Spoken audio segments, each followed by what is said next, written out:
So, uh, I know I talked to Mickey about the interview with the guy that discovered the brown dwarfs and what have you.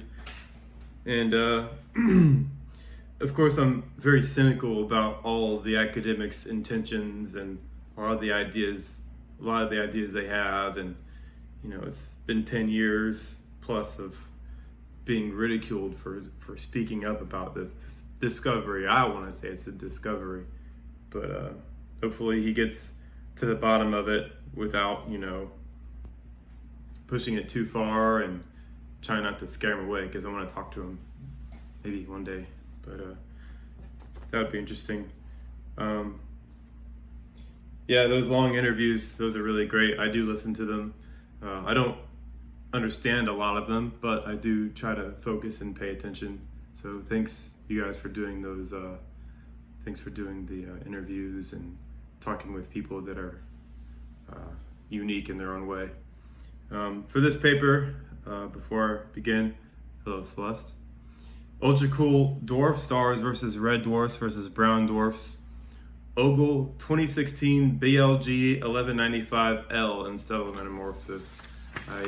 It's a real name. Yeah, kind of crazy. It's like some weird coordinates. A strange phenomenon of language has appeared concerning the naming of host stars of new systems. For some reason, scientists have abandoned their distinction of red dwarf, brown dwarf in favor of ultra-cool dwarf star. It should be made aware for the public that this signals a crack in the foundation of accepted astrophysical interpretations and theories. Explanation is provided.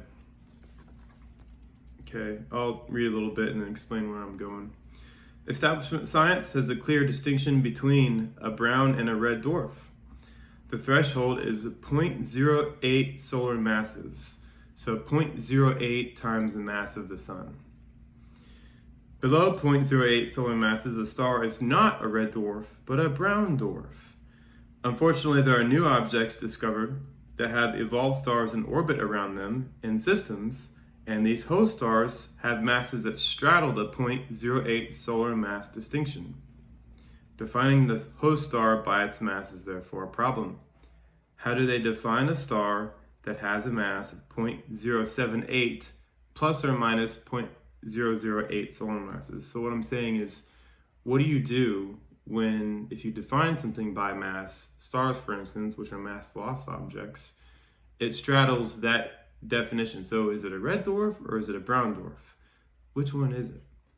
Do you have both? No. We'll see here in a second why you can't have both.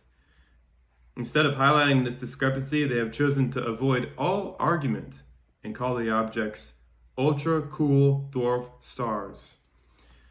This is a huge problem, as one of the very foundations of science is to clearly define the objects you are referencing.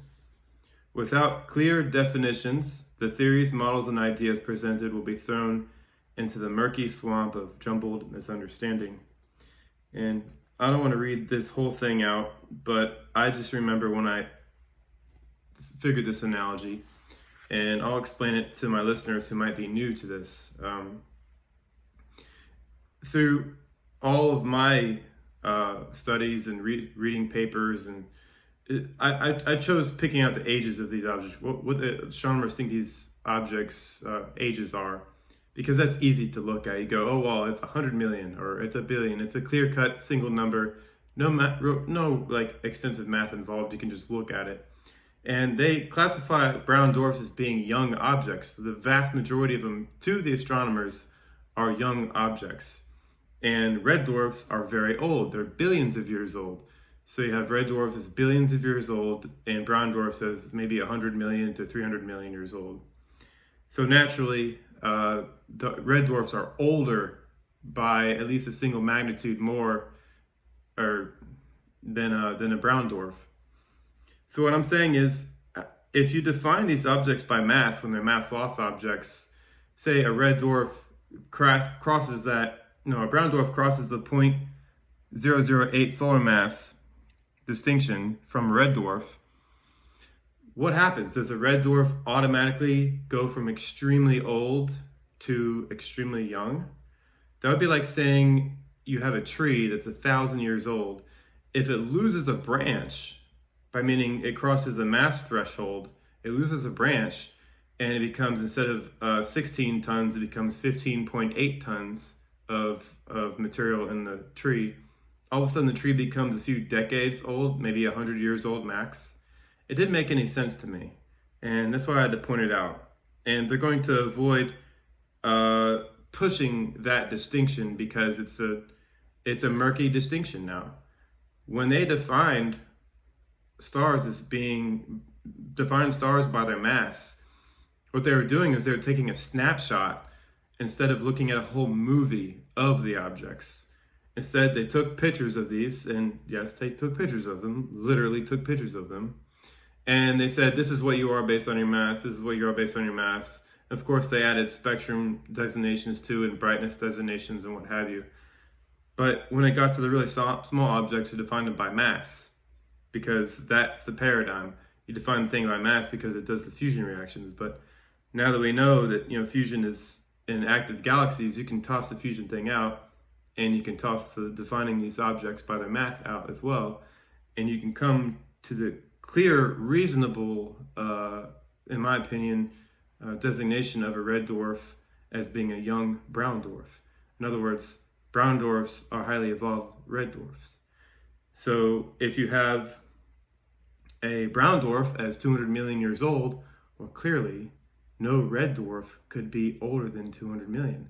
That's just an example, because it takes time for that object to evolve to that state.